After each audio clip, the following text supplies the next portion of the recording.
안녕하세요. 사진 찍는 회계사입니다. 오늘은 조금 슬픈 뉴스가 있어서 원래는 이제 다른 영상 편집하고 있었는데 집에 오자마자 부랴부랴 카메라를 켜게 되었습니다. 아시는 분 아시는 것처럼 올림푸스에서 국내 카메라 사업을 종료하기로 결정을 했습니다. 그래서 2020년 6월 30일까지 그 판매를 중단을 하고요. 그 이후로는 AS는 5년 동안 2026년 한 3월 정도까지는 진행해 준다고 하네요. 제가 오늘 전화를 해서 확인을 해보니까 이후로 판매되는 제품들, 그러니까 이 판매 종료 직전까지 판매되는 코리아 정품들은 당연히 AS가 되고요. 그 이후에 직구하는 물건들, 예전에 현대전자인가 이게 올림푸스 가져와서 팔았는데 그때처럼 별도의 공식 수입사를 둘 것 같지는 않고, 개인적으로는 아난 니콘처럼 별도 수입사가 있었으면 좋겠지만 그러긴 솔직히 쉽지 않을 것 같고요. 왜냐면 올림푸스 코리아라는 회사가 버젓이 있는데 다른 회사의 카메라 사업부 이거를 수입을 맡길지는 조금 의문이긴 합니다. 그래서 결국에는 따로 수입사가 없다면 이제 직구를 해야 되는데, 직구하는 상품에 대해서는 내수 제품에 준해서 계속 AS를 해줄 거라고는 합니다. 비용은 조금 다르겠죠? 정품이랑 내수는 원래 조금 차별이 있었으니까, 다만 이제 AS 자체는 가능한데 그 전화 받으시는 분 말씀에 의하면은, 그러니까 약속했던 날짜 이후에는 AS가 진행될지 안 될지, 왜냐면 그때까지 인력이 계속 없다면은 AS가 안 될 수도 있잖아요. 아예 그 셧다운을 시켜버리면은 물리적으로 공간이 없으니까 인력도 없고 웃을 일은 아닌데, 관련해서 조금 참고해 주셨으면 좋겠습니다. 뭐 좀 궁금하시면 직접 전화해 보시는 것도 괜찮겠죠? 아무튼 이제 유저분들 입장에서는 굉장히 조금 슬픈 일이고, 저도 개인적으로는 제가 최초로 사용했던 렌즈 교환용 카메라가 올림푸스 펜 2였어요. 정확한 제품명은 이제 펜 EP2였는데, 원래는 이제 와이프가 쓰던 거를 제가 그때 필리핀에 어학연수 갔을 때도 썼었고, 싱가포르, 말레이시아 여행 가서도 썼었는데, 그때만 하더라도 올림푸스 카메라가 괜찮았거든요. 예. 근데 어쩌다가 이렇게 시간이 지나서 시장이 침체가 되다 보니까 한국에서 사업을 접게 되어서 정말 안타깝게 생각을 하고요. 오늘 확인을 해보니까 올림푸스 코리아가 종업원이 등기된 거 한 500명 요 안쪽이던데, 그 중에서 영상사업부 관련된 인력이 얼마나 될지 모르겠지만 인력 감축 얘기도 나오고, 관련해서 이제 직장을 잃게 되는 분들도 계실 것 같고, 소비자들이 서비스가 안 되는 부분에 대해서 어떤 불안감이라든지 뭐 여러 가지 곤란한 점이 생길 거잖아요. 그런 점이 정말 안타깝다고 생각을 합니다. 다만 오늘 요 문구 가지고 조금 시비를 거시는 분들이 계시더라고요. 한국 카메라 시장이 급격하게 축소됨에 따라서 아쉽게도 국내 사업 종료를 결정하게 되었습니다. 뭐 문구가 살짝 그 부적절한 것은 있는 것 같습니다만, 지금 사정이 안 좋은데 침울해 있는 데다가 이렇게 너무 이렇게 매질을 하진 않았으면 좋겠다는 생각을 하긴 해요. 물론 국내 사업이 침체되는데 왜 올림푸스만 저렇게 안 좋아졌냐, 결국 니네 문제 아니냐, 올림푸스가 장사를 못했다, 마케팅이 이상하다, 최신 나오는 기종들 전혀 만족스럽지 않았다, 이런 말씀 하시는 거는 뭐 타당한데요. 그래도 조금 시간 지나서 그런 말씀 하시는 게 좋지 않을까요? 저 개인적으로는 그렇게 생각합니다. 다만 관련해서 오늘 여러 가지 얘기가 오가고 있는데 잘못된 정보가 조금 있는 것 같아요. 그래서 그것도 바로 잡고 올림푸스라는 회사에 대해서 조금 더 이해하는 시간을 가져보면 좋을 것 같아서 오늘 녹화를 하게 됐는데요. 사실은 확대 해석을 하지 말아야 될 게, 올림푸스라는 일본 본사, 그 회사 자체가 영상사업부를 정리한다는 얘기는 아니에요. 한국 자회사에는 영상사업부가 셧다운 되는 것이지 올림푸스의 영상사업부가 셧다운 되는 건 아니거든요. 올림푸스가 우리나라에선 진짜 인기가 없지만 일본에서는 나름 잘 팔리고 있어요. 2018년도 자료를 보시면요, 디지털 카메라 미러리스 부분에서 1위가 어디였냐? 올림푸스였습니다. 웬일? 2019년에는 미러리스 분야에서 1위를 캐논에게 뺏겼지만 그래도 올림푸스도 2위를 기록하고 있었습니다. 그런데 2020년에는 상황이 조금 더 안 좋아지긴 해서 캐논이 1위, 소니가 2위, 올림푸스가 3위예요. 그런데 사실 얘네 퍼센테이지가 23.4% 정도로 마켓 쉐어가 막 급격하게 하락하고 있다, 그런 건 아니에요. 보시면은 2018년도에도 마켓 쉐어는 27.7% 정도였고요. 2019년에는 23.5%, 2020년에는 23.4%로 거의 변동이 없습니다. 캐논이 선전하고 있는 것이죠. 캐논의 M50이 워낙 잘 팔려서 캐논이 막 선전하고 있는 것이지, 올림푸스의 마켓쉐어가 막 떨어지고 막 장사가 너무 안 되고 이런 건 솔직히 조금 아닌 것 같긴 해요. 다만 여기 공시된 회계 자료를 보시면은 영상사업부 실적이 점점 안 좋아지는 걸 확인할 수 있긴 한데, 요거는 일본어잖아요. 그래서 제가 이렇게 한국어로 보기 좋게 정리를 해놨습니다. 한번 보실까요? 그 회계연도말을 보시면은 2014년 3월 31일부터 2019년 3월 31일까지, 일본은 3월 말 법인이 많고 올림푸스도 회계기간이 3월 말에 끝나서 단기, 그러니까 2020년 3월 31일로 끝나는 회계기간에 대한 그 사업보고서는 아직 올라오지 않았어요. 3쿼터까지밖에 공시가 안 돼가지고 정기까지만 일단 보자면은 2019년 3월 31일로 끝나는 151기, 야, 무려 회계기간이 151기예요. 기업 역사가 150년 됐다는 얘기인가? 아무튼 151기에 매출을 보시면요, 엄청나게 그 떨어진 걸 확인할 수가 있어요. 그래도 그 전에는 900억, 800억, 800억, 650억, 600억까지는 됐는데, 갑자기 여기서 퀀텀 점프, 반대가 뭐지? 급락이라고 해야 되나? 하여튼 여기서 와 하고 떨어져서 487억엔 굉장히 감소를 했죠. 그리고 영업이익도 꽤나 안 좋아졌어요. 물론 이런 숫자가 정말 최악의 어떤 숫자냐라고 하기에는 약간 좀 그렇긴 한데,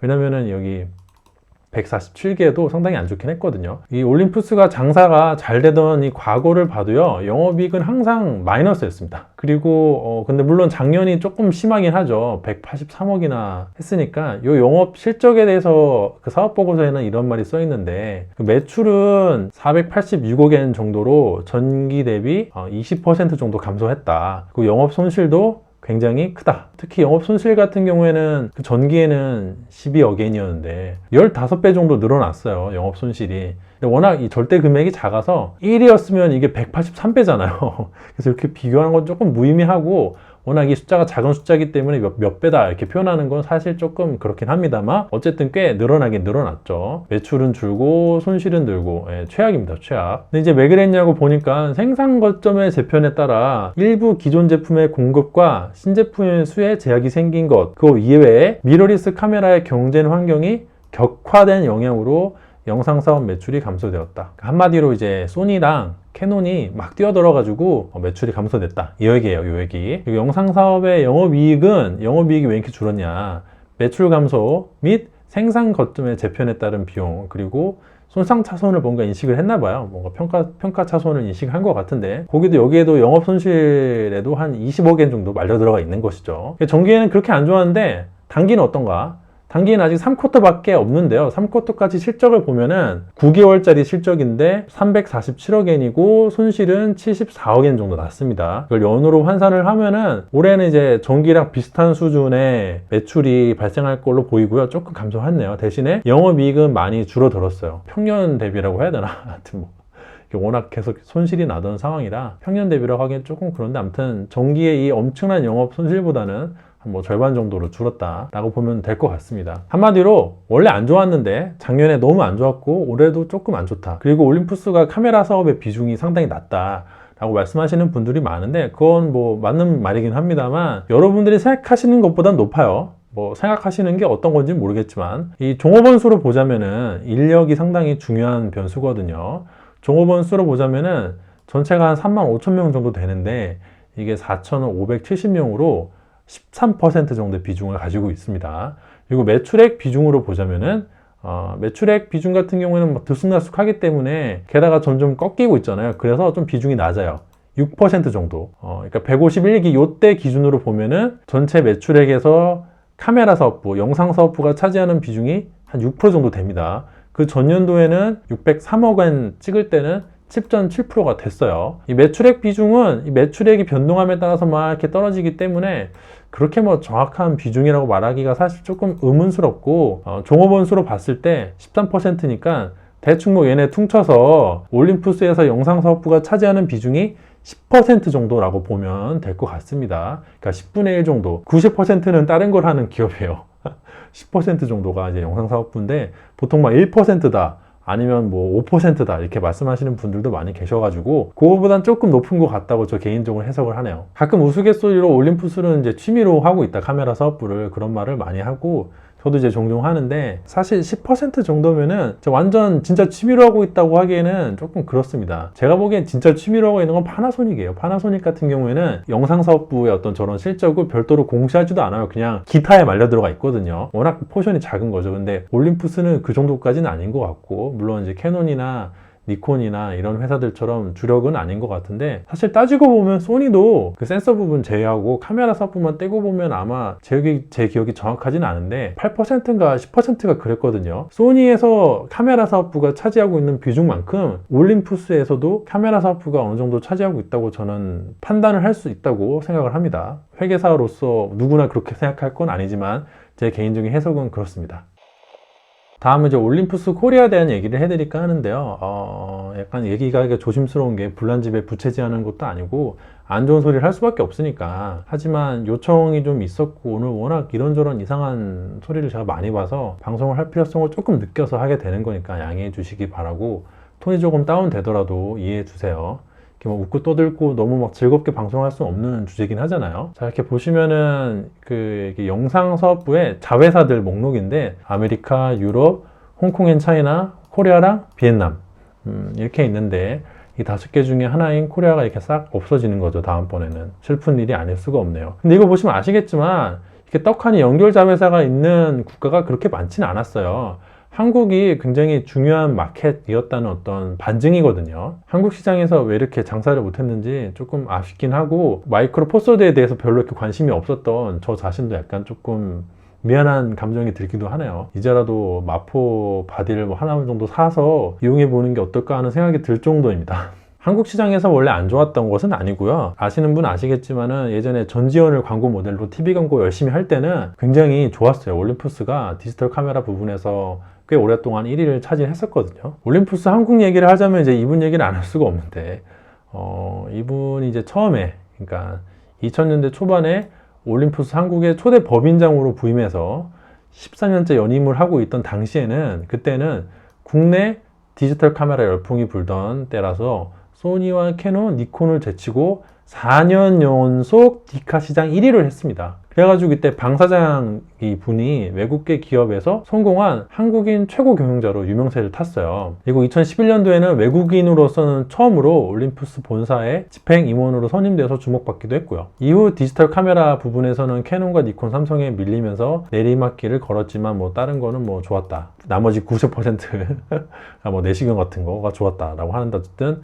처음에는 상당히 괜찮았습니다. 그런데 이제 올림푸스 한국이 원래 일본에서 약간 고치덩어리로 생각을 하고 있었다는 식으로 주장하시는 분이 종종 계시던데, 뭐 그렇게 해석하는 거는 개인의 자유겠지만은 그 정도까지는 아닌 것 같고요. 설마요. 그런데 그런 얘기가 나왔던 것은 이제 이분이 그 해임을 되는 과정이 썩 매끄럽지는 않았어요. 여기 방일석 올림푸스 한국 사장 전격 해임 돼 있고, 여기 뭐 배임, 횡령 막 이런 단어가 보이죠. 물론 방 사장 측은 반론을 제기했다라고 보이는데, 올림푸스 일본 본사가 현금을 많이 보유한 한국 법인을 장악하기 위해 정관에 정해진 절차도 지키지 않은 채 방 사장에게 일방적으로 해임을 통보한 후 방 사장에게 개인 비리가 있는 것처럼 몰아가고 있다고 뭐 적극적인 법적 대응에 나설 것이다. 이분이 이렇게 된 배경에는 그 일본 본사의 회계부정 사건이 있습니다. 일본 본사에서 회계부정 사건이 터지고 나서 야 이거 우리만 이런 거 하고 각사 다른 지사들 어떤가 보다 하다가 한국이 딱 샘플로 걸린 그런 측면도 있긴 해요. 물론 이분은 나중에 이렇게 구속되긴 했어요. 해임된 건 2012년 6월 12일인데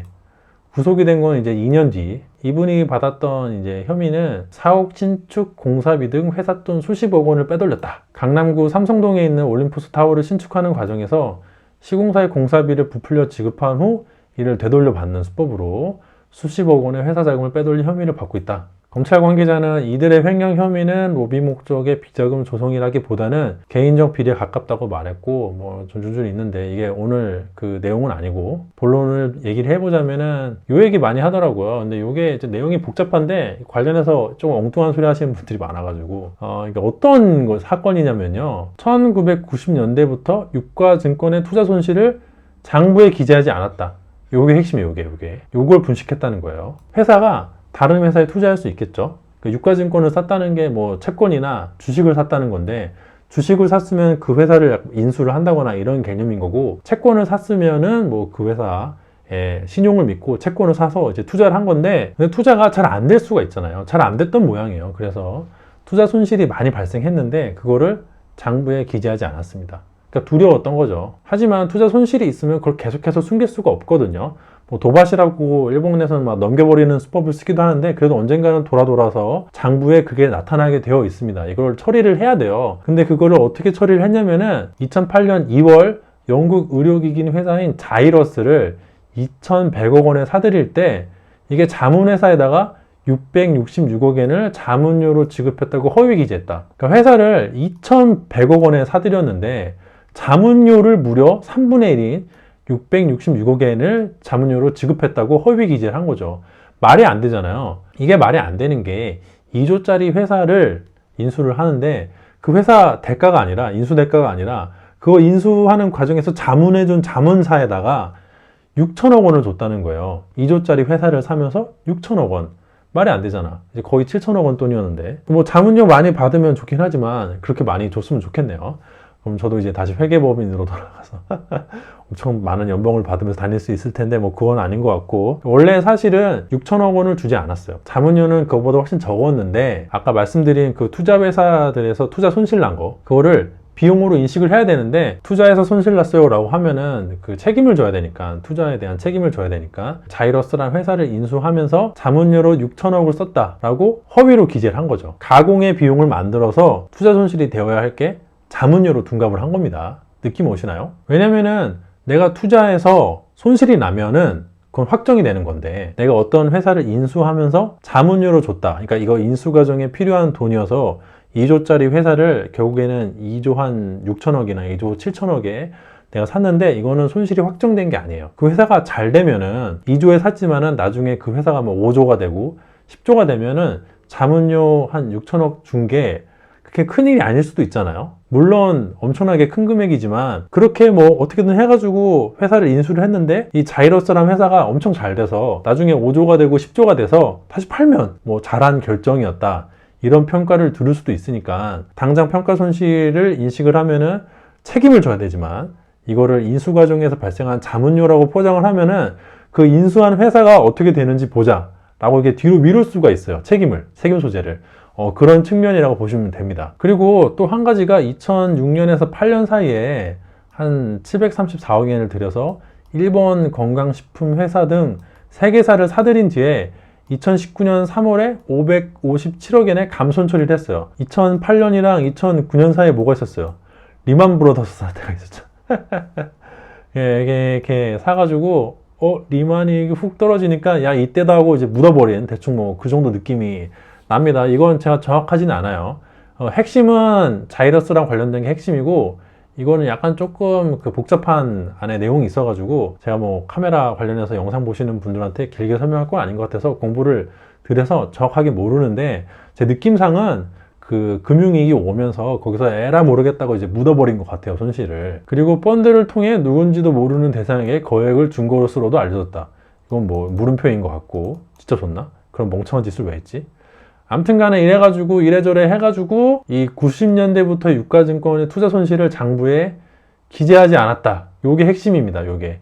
그러니까 90년대부터 여러 가지 투자를 했는데 거기에 대한 손실을 제대로 기록하지 않고 그 뒤로 막 이런 장난을 쳐가지고 투자 손실이 안 난 것처럼 포장을 한 거였죠. 근데 이때 웃긴 점이 있는데, 이때 우드포드라는 외국인 사장이 있었거든요. 이 사장이 아무리 봐도 이상하니까 2조짜리 기업을 사면서 자문료로 6천억, 7천억을 줬다고? 너무 이상하니까 얘가 좀 이상하다. 그래서 기업 매수가 문제점이 있는 것 같다라고 지적을 했는데, 지적을 하자마자 해고당했어요. 이상한 거를 이상하다고 말했는데 목이 잘린 거죠. 해임되니까 이제 막 언론에다가 떠들기 시작을 했거든요. 야, 이거 올림푸스가 수상하다. M&A 자문료로 6억 8천만 달러를 막 지급하는데 너무 과도한 금액을 지급을 하고, 그래서 전체적으로 한 13억 달러 정도가 자금이 없어졌다 라고 계속 떠들었어요. 이 사람이 내가 이상한 걸 이상하다고 말해서 조사를 하라고 했는데 오히려 목이 잘리니까 너무 화가 나서 정의의 사도가 된 것처럼 야 올림푸스 수상해요 막 이렇게 막 떠든 거예요.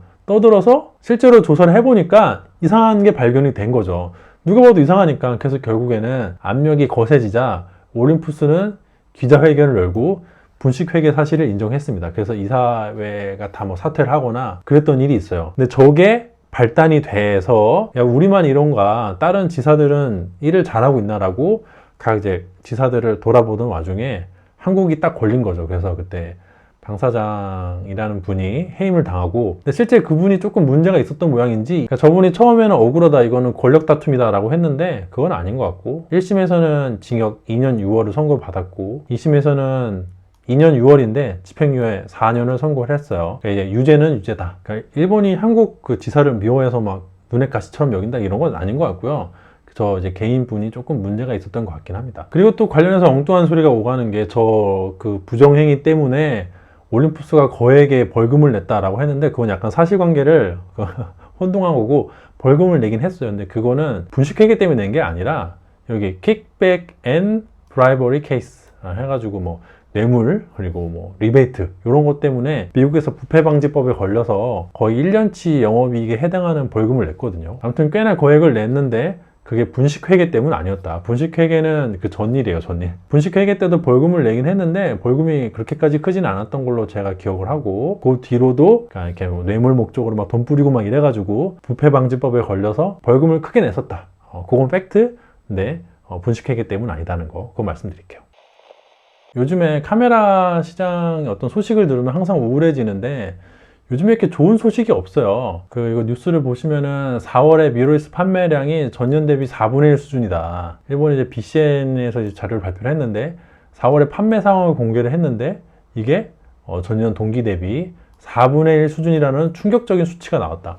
코로나 때문에 장사가 너무 안 돼요. 브랜드별 판매 대수 기준으로 전년 대비해서도 캐논은 20%, 소니는 24%, 올림푸스는 25.8%로 전년 대비해서 이렇게 뚝뚝 떨어지고 있다 라고 보면 될 것 같고요. 판매 대수 점유율을 보자면은 요 키스 M이 M50이에요. 우리나라에서는 M50이라고 하지만은 다른 나라에서는 키스 M이라고 하는 경우도 많아요. 요게 11%, 그리고 소니의 알파 6400이 9.5% 2위고, 올림푸스 요거 두 개가 9% 5%예요. 보시면 아시겠지만 올림푸스가 장사가 안 되는 회사가 아니긴 하거든요. 근데 어쨌든 간에 요거는 이제 퍼센테이지고 전반적으로 이렇게 판매량이 급감하고 있는 거죠. 코로나 때문에. 지금 어디 외국은 카메라 사가지고 놀러 다니고 이럴 정신이 없잖아요. 우리나라도 지금 뭐 2차 세컨 웨이브 온다 하다가 다시 잠잠해져서 다행이긴 한데, 그래도 외출하기 힘든데 외국은 지금 장난 아니거든요. 작년 2019년도 그 전년도인 2018년도 대비해서 80% 정도니까 이제 5분의 1이 시장이 날아갔었는데, 올해는 실적 나와보면 알겠지만 진짜 작살날 것 같아요. 한 전년 대비 절반 정도, 반이나 지켰으면 뭐 다행이다 싶을 정도로 상황이 안 좋고, 그런 점이 이제 조금 더 그 올림푸스 코리아의 어떤 철수라는 거를 앞당기는 신호탄이 된 것 같긴 합니다. 코로나만 아니었어도 아마 사업을 계속 영위하지 않았을까요? 저는 개인적으로 그렇게 생각을 해요. 코로나가 어떤 딱 스위치를 누르게 하는 어떤 계기가 되는 점이 아니었나 생각을 하네요. 올림푸스가 왜 일본 말고 다른 나라에서 장사가 안 될까? 뭐 생각을 해보면은 다들 마이크로 포스드라는 어떤 태생적인 한계 때문이겠죠. 워낙 사람들이 이제 큰 센서를 좋아하고요. 일본 같은 경우에는 사실 좀 특이한 게, 그 유명 여자 연예인 아오이 같은 이제 여자 연예인을 앞세워가지고 마케팅을 세게 하고, 사실은 우리나라에서도 예전에 전지현 씨가 광고를 할 때 일본에서 판매하는 전략이랑 비슷한 전략이었어요. 전지현 씨가 계속 그 조그마한 카메라 들고 나와서 예쁜 포즈 취하면서 광고를 촬영을 하고, 그게 뭐 지명 광고든 텔레비전 광고든 계속 내보내면서 대중들한테 톱스타가 사용하는 예쁜 카메라라는 이미지를 줬었는데, 근데 언제서부턴가 올림푸스에서 전혀 그런 광고가 나오지 않게 되었어요. 물론 올림푸스만 그런 것도 아니고 소니 같은 경우도 옛날에 송혜교 씨 나와서 이제 셀카 찍는 광고 내기도 했고, 캐논도 이제 TV 광고 내긴 했는데 TV 광고가 다 사라지긴 했죠. 근데 올림푸스의 어떤 주요 판매 전략이 그런 여자 연예인을 앞세운 그 유명 톱스타를 이렇게 내세워서 하는 브랜드 마케팅이었는데, 그런 걸 아예 안 하다 보니까 너무 판매량이 급감한 게 아닌가 싶거든요. 제 개인적인 생각이지만은 전지현 씨라든지 그 다음에 뭐 김태희 씨 뭐 이렇게 했던 것처럼 지금도 누가 있을까요? 아이유? 아이유는 소니에서 헤드폰 광고가 있다. 누가 있을까? 아무튼 뭐 그런 굉장히 인기 많은 여자 연예인을 그 광고 모델로 고용을 해서 마케팅을 공격적으로 했다면은 아마 엔트리급 유저들이 많이 구매하지 않았을까요? 저희 같은 카메라 덕후들이야 센서 크기 가지고 막 왈가왈부 하지만은 엔트리급 유저들은 이미지가 중요하거든요. 캐논을 많이 사는 거는 이제 유튜버 분들이 많이 사서 그런 것도 있지만은, 제가 주변에 알고 지내는 지인들, 카메라에 전혀 관심 없는 지인들한테는 캐논이라는 브랜드가 주는 이미지라, 캐논의 EF M 마운트라든지 뭐 200D라든지 이런 조그맣고 예쁜 카메라가 어필하는 면이 굉장히 많거든요. 그런 거를 고려해 봤을 때 혼자서라도 톱스타 마케팅을 계속 해봤으면 어땠을까 하는 조금 아쉬움이 있습니다. 아마 계속 했으면 국내에서도 반응이 좋았을 것 같아요, 제 개인적인 생각으로는. 그리고 또 올림푸스가 국내 카메라 덕후들한테 어필하는 거를 굉장히 실패했어요. 일단은 우리나라 사람들 특성이 좀 큰 거 좋아하거든요. 저만 해도 그립감이 뛰어난 큰 카메라 좋아하고 무조건 풀프레임 선호하는 경향이 굉장히 강하고요. 카메라 덕후들은 그러다 보니까 이 마포라는 규격이 그렇게 강하게 어필하지 못했던 점도 있고, 최근 들어서 신제품도 별로 좋지 않았던 점도 한몫했던 것 같습니다. 이 현재까지도 올림푸스 사용하시는 분들은 정말 진성 팬들이거든요. 그 방진방족이라든지 뭐 여러 가지 뭐 손떨방이라든지 그런 장점 때문에 사용하시는 분들인데, 그런 분들마저도 최근 나오는 몇 개의 기종에 대해서는 굉장히 그 비판적인 여론이 형성이 됐었거든요. 일본에서야 뭐 잘 모르겠는데 어쨌든 국내 유저들한테는 굉장히 평이 안 좋았어요. 그 진짜 진성 덕후들인데. 그러니까 일본에서 판매되는 거에 그 소비자랑 국내 소비자가 조금 달랐던 거죠. 일본에서 판매되는 소비자는 일반 대중들, 그러니까 캐논의 M50을 살 것 같은 카메라에 그렇게 깊은 취미가 없는 일반 대중들이 주로 구매를 했다면은, 국내에서는 카메라 덕후들이 주로 구매를 했었거든요. 올림푸스 이제 옛날에 과거에 톱스타 마케팅을 할 때는 저희 와이프 같이 렌트리급 유저가 샀지만은, 현재로서는 진짜 진성 덕후들만 구매를 하고 있었는데, 그런 덕후들마저 여론이 안 좋을 정도였으니까 최근에 신제품이 상당히 조금 아쉬운 점이 많았다. 제품도 그렇게 썩 내세울 만한 게 없었고, 마케팅도 공격적이지 않았기 때문에, 꼭 톱스타 마케팅 뿐만 아니라 사실은 올림푸스가 마케팅 행사를 하는 거는 저는 거의 본 적이 없는 것 같아요. 세미나라든지 뭐 신제품 발표회 가끔 소식을 듣긴 했는데, 뭐 저 같은 진성 덕후도 마케팅을 접하기가 힘들었다는 것은 일반 대중들이 접하기에는 거의 조금 어렵지 않았을까라고 생각을 합니다. 물론 이제 와서 이런 얘기 한다고 달라지는 건 조금 없을 것 같고, 저 자신만 하더라도 마포에 대해서 그렇게 관심이 없어서 막 누가 마포 물어보면 저 잘 몰라요, 관심 없어요 막 이랬는데, 관심을 좀 가져볼까 생각을 하기도 하고요. 물론 사게 된다면은 솔직히 말씀드려가지고 뭐 떨이 행사 곧 한다고 하는데, 그거보다는 기왕 산다면 파나소닉 거 살 것 같긴 한데, 그럼에도 불구하고 약간 좀 너무 아쉬워요. 카메라 시장이 축소가 되는 것도 아쉽고, 카메라 회사들이 너무 힘들어하는 것도 좀 아쉽고, 제 예전 같은 경우에는 막 엄청 깠어요, 제조사를. 니네 이러고 저러고 깠는데, 요즘에는 조금 그러기가 좀 저어되는 게, 이게 까기보다는 응원을 해줘야 될 때가 아닌가 싶더라고요. 또 이런 말 하면 뭐 일본 제조사들 응원하고 막 뭐 친일파다 뭐 이런 말 하실 수도 있는데, 저 개인적으로 라이카도 사용하고 있는데, 그런 분들한테 제가 독일제 카메라도 사용하고 있습니다. 제 영상 봐주세요 그러면 잘 보지도 않으시더라고요. 그리고 그 아무리 일본 회사라고 하더라도요, 이렇게 자회사까지 한국에 있는 회사면은, 저런 회사가 이제 사업부 철수한다고 막 이렇게 축소한다고 좀 셧다운 한다고 이러면은, 거기서 일하고 있는 한국인 직원분들 있단 말이에요. 그런 분들도 피해를 보니까, 야 니네 쌤통이다, 야 뭘 응원을 하냐 뭐 이런 말씀 하실 건 조금 자제해야 되지 않을까 생각을 좀 하고, 지금은 공격을 할 때보다는 손에 손을 잡고 같이 이제 나아가야 할 때가 아닌가 이런 생각도 들기도 하고요. 전반적으로 이 카메라 제조사들이 너무 보수적인 건 저도 안타깝고, 굉장히 이제 위기가 진짜 위기가 온다 했는데 정말 왔거든요. 그날이 오고 있습니다. 저지먼트 네이비가 우리 그 눈앞에 와 있으니까, 그간의 어떤 보수적인 영업 방식에서 벗어나서, 장인 정신이 좋지만은 그것보다는 혁신을 하는 카메라 업계가 되었으면 합니다. 너무 혁신이 없었어요, 지금까지. 성능 향상을 혁신이라고 하진 않아요. 소니가 한동안은 혁신을 계속 했어요. 미러리스 넘어오면서 알파 마크 3까지는 혁신을 했는데, 그 다음에는 뭐가 좀 보이지가 않아요.